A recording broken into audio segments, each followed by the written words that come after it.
Hello, everybody. It's always a pleasure to be with you. Thank you for looking in. I want to tell you a story that was sent to me by a person a while back. And the person said, "This is a wonderful story. It's true. I hope you'll pass it on." So I am going to pass it on to you. But before I do that, the story basically is about a World War II experience of a Air Force crew. So, if there's anybody in your house who is a student of history, who is interested in the Air Force and World War II, have them come down, okay? Because I think it might be of interest. So we'll pause now.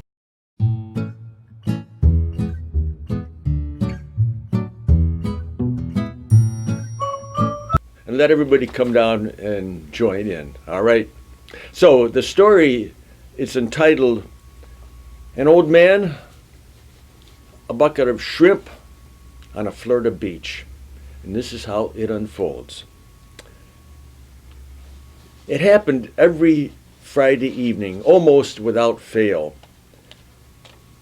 A senior gentleman, Ed, came strolling along the beach to his favorite pier. Clutched in his hand was a bucket of shrimp. Almost everybody's gone now, except for a few joggers on the beach. Before long, however, Ed is no longer alone. Dozens of seagulls have enveloped him, their wings fluttering, flapping wildly. Ed stands there tossing shrimp to the hungry birds. As he does, if you listen carefully, you can almost hear him say with a smile, "Thank you, thank you." If you were sitting on that beach, you might think Ed seemed like a funny old duck, as my dad used to say. Or to onlookers, he's just another old codger lost in his own weird world, feeding the seagulls with a bucket full of shrimp. Most of those people probably would write Ed off. But that's too bad. They do well to know him better. His full name was Eddie Rickenbacker. Remember that name? Eddie Rickenbacker.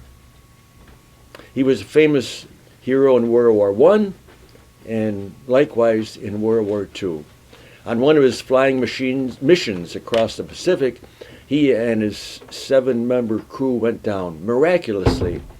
All of them survived, crawled out of their plane, and climbed into a life raft. Captain Rickenbacker and his crew floated for days on the rough waters of the Pacific. They fought the sun, they fought the shark, most of all, they fought hunger and thirst. By the 8th day, their rations were gone. No food, no water. They were hundreds of miles from land. No one knew where they were, or even if they were alive. Every day across America, millions wondered and prayed that Eddie Rickenbacker and his crew might somehow be found alive. The men adrift needed a miracle. They knew that. That afternoon they had a simple prayer service, and they prayed for a miracle. They tried to nap. Eddie leaned back and pulled his military cap over his nose. Suddenly, Ed felt something land on the top of his cap. It was a seagull. With a flash of his hand and a squawk from the gull, he managed to grab it, wring its neck. He tore the feathers off. He and his starving crew made a meal of it, a very slight meal for sure. Then they used the intestines for bait. With it, they caught fish, which gave them food and more bait, and the cycle continued. With that simple survival technique, they were able to endure the rigors of the sea until they were found and rescued after 24 days at sea. Eddie Rickenbacker lived many years beyond that ordeal, but he never forgot the sacrifice of that first life-saving seagull. And he never stopped saying, thank you. That's why almost every Friday night he would walk to the end of the pier with a bucket full of shrimp and a heart full of gratitude. Let me offer two thoughts. First of all, as the author alludes right in the beginning, it's very easy for us to stereotype people.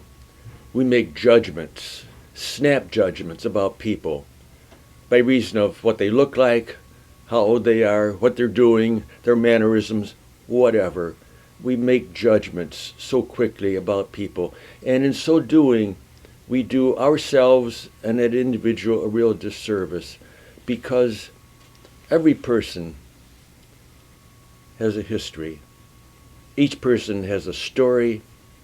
Each person has a dignity. And each of us is a son and daughter of God. So too with Eddie Rickenbacker. A story, a history that we need to respect. Second point. It became obvious as you listen, Eddie Rickenbacker was a man filled with gratitude. And so, in this season of Thanksgiving, it's a very appropriate story. The other day I came across a reading from the book of Deuteronomy, which just seemed to me was so appropriate for this season of Thanksgiving. Now, realize Deuteronomy is 600 years before Jesus comes.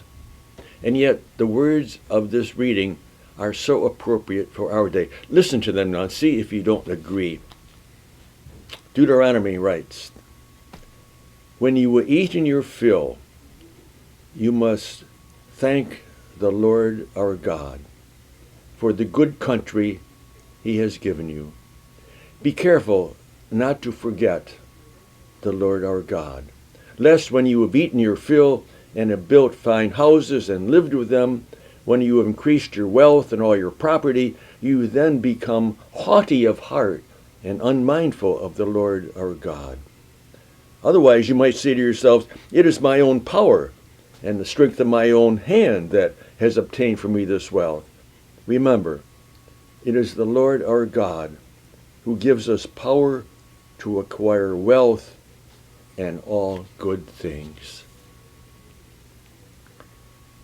Deuteronomy is teaching us a very simple truth, that we ought to live life with an attitude of gratitude. And we need to try to imitate Eddie Rickenbacker, who lived life with an attitude of gratitude. Folks, I hope Thanksgiving is a wonderful time for all of you and your family and your loved ones.